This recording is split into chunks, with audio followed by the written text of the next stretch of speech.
Hi, everybody. As I said, my name's Hal Bame. I'm new managing director of ESL in Southeast Asia. So this is esports. How many people here have actually been to an esports event? Small or big? Has anybody been to one in Southeast Asia? Okay. So this is what started in Southeast Asia, this kind of event, a couple of years ago for the first time. There's only been two large ones. One was in the Philippines in 2016, and this year at Genting, I should say, in January in Malaysia. So I'm just going to talk to you a little bit about esports as a whole and what ESL is, what we do, and obviously we've got our sights now firmly set on Southeast Asia to grow the esports community as a whole. So rather than a bunch of slides, we're going to start with a video.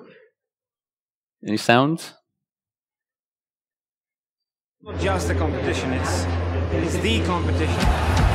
This right now in the Spodek Arena is a moment that every player waits for the entire season long. So many game fives, so many losses, but not today. They're back, they're big, and they're Swedish.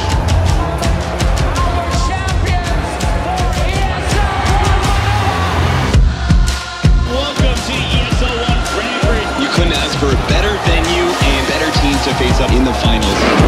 Hello everyone and welcome to the ESL National Championships. We've got some amazing action coming your way today. What a great time to be here in London. The crowd is already packed, ready for some fantastic Counter-Strike.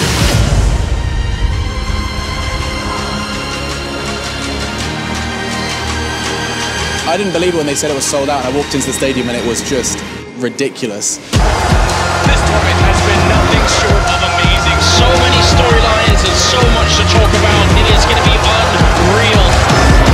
Live from the Barclays Centre in downtown Britain. Please, all you call this? They're all been abused. No!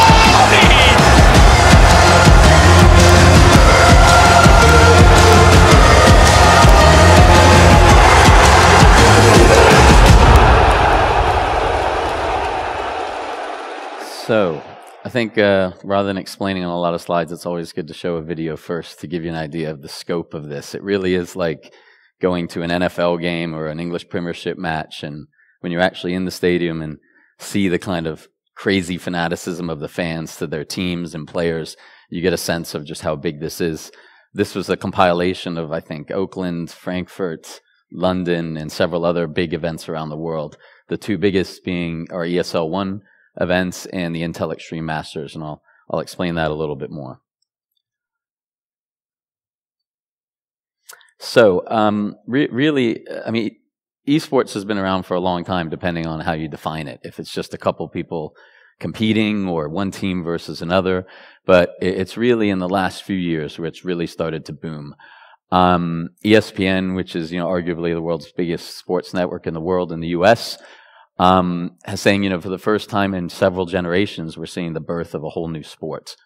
Gaming is really what every sports league wants to become: global, young, digital, and diverse. And that's not just sports now, it's becoming companies and brands as well, which you'll see in a second.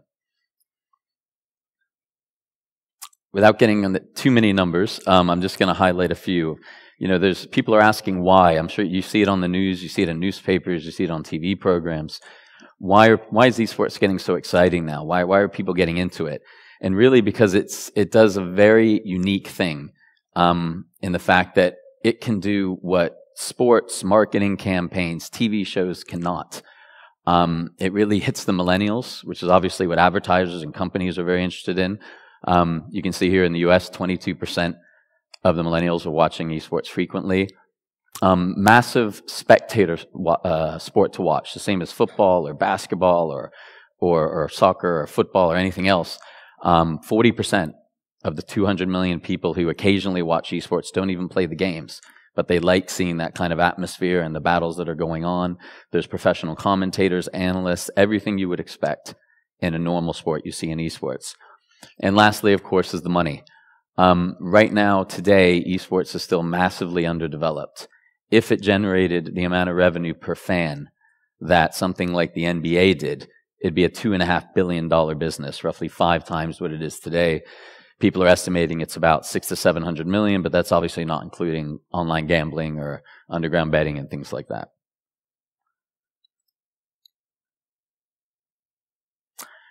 Now this slide's got a lot, and I hate reading slides, so I won't. But the point of this is, last slide was talking about the NBA, which everybody knows in the world. This one's more like the NFL. Next year, if you see on the left here, esports enthusiasts, so these are the people who really regularly watch a lot of esports events, are projected to be bigger than the amount of people who watch the NFL. So this is a milestone the same way when mobile games began to take over console gaming. So you're starting to see this in real mainstream now, esports be accepted across the globe. And also the fact that, of course, people are interested, advertisers, companies, stadiums, management companies, in sports that generate money and that people spend money on. And you're starting to see that now in the middle stats, where the general fan base do have full-time jobs. They're not as young as people think. They're spending on things like merchandise and tickets. So you're starting to see some really big numbers here in terms of finances and the way the sport is growing as a whole. In terms of global numbers, this is kind of how it pans out. So it's fairly similar between the 3 main continents. And then when you bring in Southeast Asia into the loop, again, very early stages out here. And this is why, ESL tends to be a world leader and trailblazer in terms of esports. We're the biggest company in the world, got over 13 studios around the globe. We're running national championships in over 14 countries. We're running pro leagues, which are like Champions League in football. And I'll explain this a bit more in a second. So you start to see here that Southeast Asia, compared to the other areas of the world, have a massive, massive area for growth. And in a market where you don't really have to generate a lot of the demand, because you already know how popular esports is here just by being around it in the region. So these next bits I'm going to go through quite quickly. In terms of game revenues, this includes everything. This is from April, so this is very recent data from 1 month ago. You can see how this is the global rankings of the top 100 countries. Southeast Asia is a lot higher than people think. To put numbers on this, Taiwan's around 1 billion. Sorry for the cut and pasting, it was a little difficult in the PDF. Indonesia's around 880 million, Thailand 600 million, Malaysia around 580, Vietnam around 362, Philippines 354, and Singapore at 317. Various reasons, population, everything else, why things pan out like this, but this is generally how it stacks up. When we start talking about ESL in terms of everyone getting into and why everything's getting so popular in esports in general and how ESL tends to be the conduit, you can see how big it's getting. Paris Saint-Germain, Manchester City, Philadelphia 76ers, all of these professional sports teams now have esports teams because they're seeing this is a way to push their brand out and extend themselves into a new digital age with young people who are going to become lifelong fans to their franchises. It used to be in esports you would only have keyboards, mice, laptops, things like that sponsoring. Now we're seeing Coke, we're seeing Red Bull, we're seeing MasterCard in our recent Poland event where we had 180,000 people over 2 weekends. We had Gillette involved for the first time with various activations. So you're starting to see a lot of mainstream brands getting involved in esports as well. In terms of brands in general, this is an independent study that was done in the UK. This slide hurts me a little bit because I used to work for F1 and I'm a big fan, and I love UFC as well. So now you're seeing ESL surpass, in terms of brand recognition, huge brands like Chelsea Football Club, Formula One. So it really is becoming to be accepted. And in Southeast Asia, of course, there's been very, very few events in national leagues and pro leagues and things like that. So this brand should grow as more and more companies and more teams get involved in Southeast Asia. Just to give you an idea of the ecosystem as a whole, ESL sits in the middle. We are a league operator like the NFL or the Premiership. We don't own teams. We're very careful about keeping an agnostic position where we enable growth for the entire ecosystem. So we work with teams and players, of course. We work with distributors to get the content out, mainly online. But now you're also seeing linear broadcasts like ESPN, like Fox Sports. So you're starting to see traditional broadcasters broadcast esports as part of their normal package. And of course, fans and audiences. And on the top, the publishers themselves who make the biggest games. And on the bottom, you're seeing the advertisers. So you're getting this whole ecosystem of a business, fans, and lifestyle working together. I'm going to show another brief video here, and it will just also highlight some of the larger, kind of the larger numbers you're seeing in esports.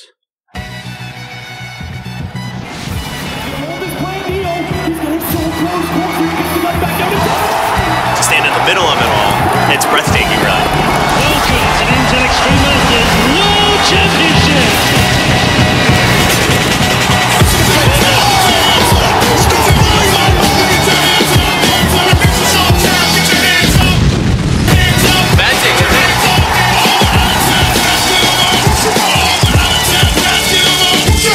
I'm telling you, ESL, this is Electronic Sports League, is going to get nothing but bigger. How can you not love this?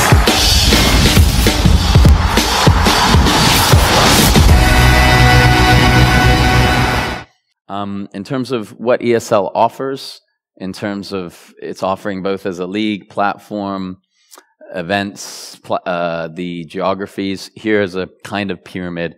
At the bottom, you've got amateur stuff. So this is where anybody in the audience now could go to ESL, play or one of our opens. Every Sunday, there's a tournament of your favorite games. You go in, you just start playing. You can win small amounts of money and hardware prizes and things like that. As you get better, you get into ESL play in what we call the majors or the Go4 Cups, and this is where the prizes get a little bigger or maybe bigger merchandise. And then you start getting into the National League competitions where that feeds into a pro league, and that's more like the Champions League in Europe in football. So it's a whole ecosystem for all levels, all geographies, all games. You're now starting to see a lot of esports begin to start in mobile, etc. So mainly it's been limited to kind of these kind of big games that you see that fill the stadiums, and you're starting to see that change now with a lot of new games and new formats get approached. We're really trying to spread the offering, and by doing that, you have to be everywhere on all formats. So you can see here, whether it's PC or PS4, Xbox One, we're trying to offer something where, it really is natively integrated into some of these hardware and firmware platforms so people can jump right into an esports game. Esports data is really important because as a professional sport, you need to have analysts, and analysts are behind the desk and they're drawing diagrams and they're comparing stats. Esports is the same as any other professional sport. So we really push out a massive amount of esports data. On top of this, we're now getting into VR.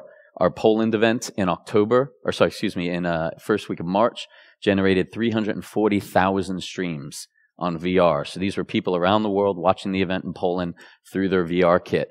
And mobile, as I said, is starting to become more and more popular with games like Clash Royale and others, where you're going to see more and more esports competitions on mobile. So the geographic scope, as I said, we've done things in Korea, we're doing things in China, Poland, the US, we've done Genting, Malaysia, Manila, and Philippines, and we're looking to do more and more around Southeast Asia, Hong Kong, and Taiwan in the coming months and years. We've hosted about 14 stadium events globally, like you saw in the video, with over 200 million hours of content watched. So this is like more than 60 event days, 3 billion impressions, 365 days a year of esports content being broadcast. We represent something like a third of all the esports content which is broadcast on Twitch. So this is a huge amount of content going out there, 365 days a year, which almost no sport does. Just to give you here a quick look at, I'm pretty sure everybody in the room would recognize at least a few of these broadcasters. Some are online, some are terrestrial TV, some are cable. You're seeing a massive push into digital. So from kind of 2004, 2006 with Octoshape in the lower left, to getting into YouTube and Twitch, to then now this massive online push around the world and on all the various platforms that ESL shows its content on. You can see there's virtually no area that ESL and its events and content doesn't touch. Just to show ESL 1, one of the flagship events, this is the kind of numbers that Cologne did last year. When you're talking about 21.7 million live views, 3.5 million visitors, over 100 million VOD views. These are massive, massive, massive numbers that very few events or any kind of content creates. And when we talk about localized content, most people just translate. What we do is actually do things in local language. In terms of broadcast, we create a local studio. IEM Katowice in Poland was the biggest one in the world, and it was the first live broadcast on linear TV in a deal we did with Telefonica in Spain.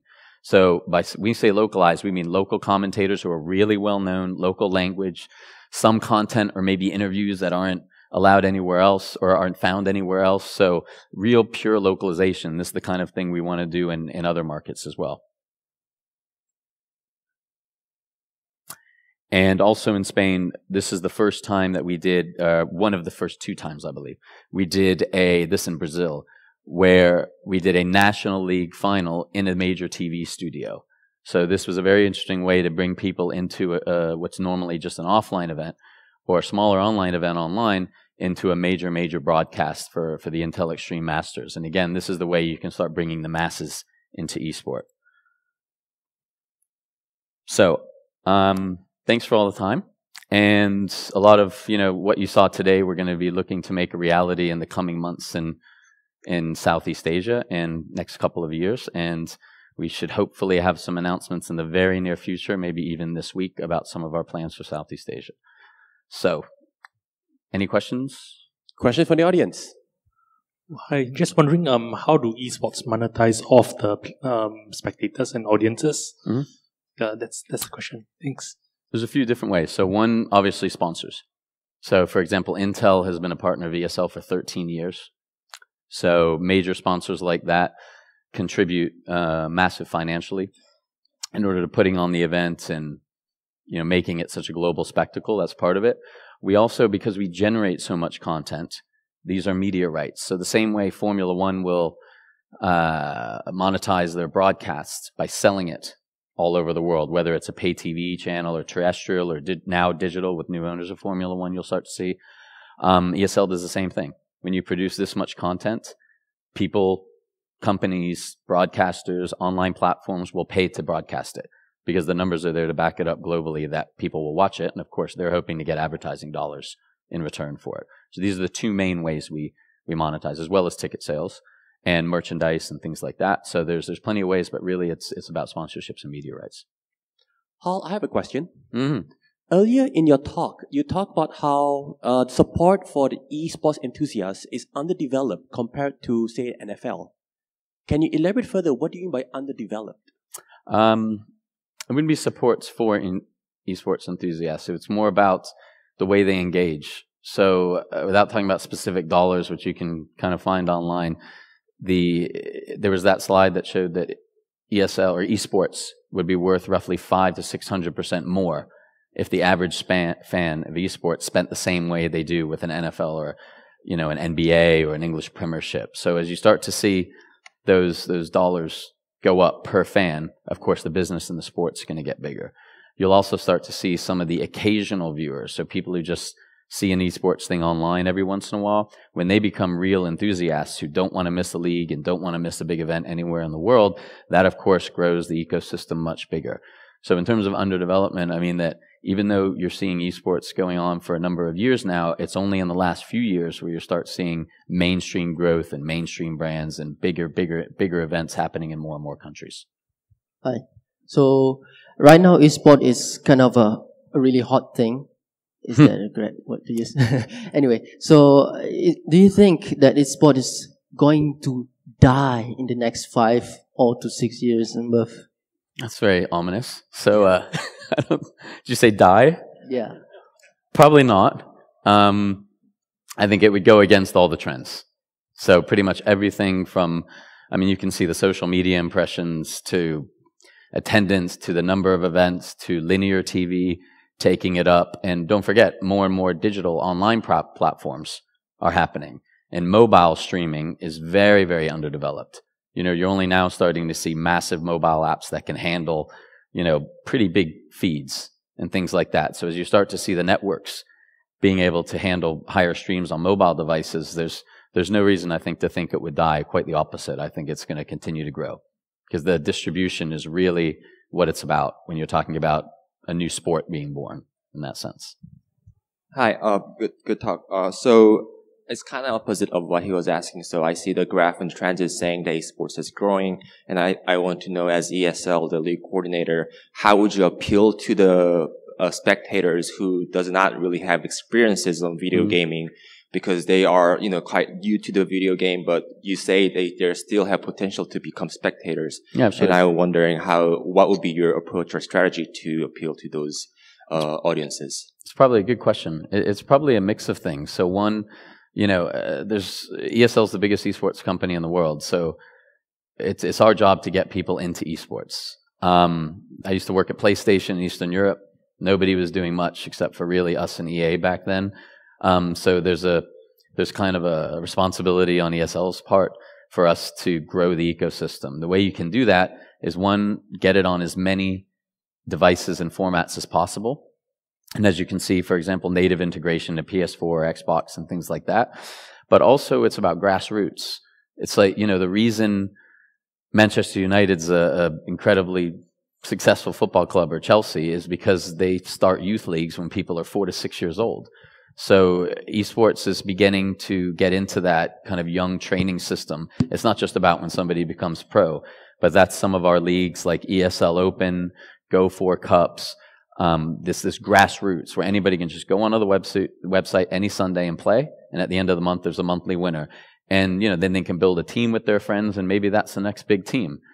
So this kind of thing, it's our job to create the events, the interest, the distribution on all devices and platforms and digital media and linear TV, but also we've got to give the competitions, because it's not the easiest thing to go out and create an esports tournament. So it's up to us to create that at a grassroots level and then promote it by ourselves and with partners. Ladies and gentlemen, put your hands together for Hal Bame. Thank you.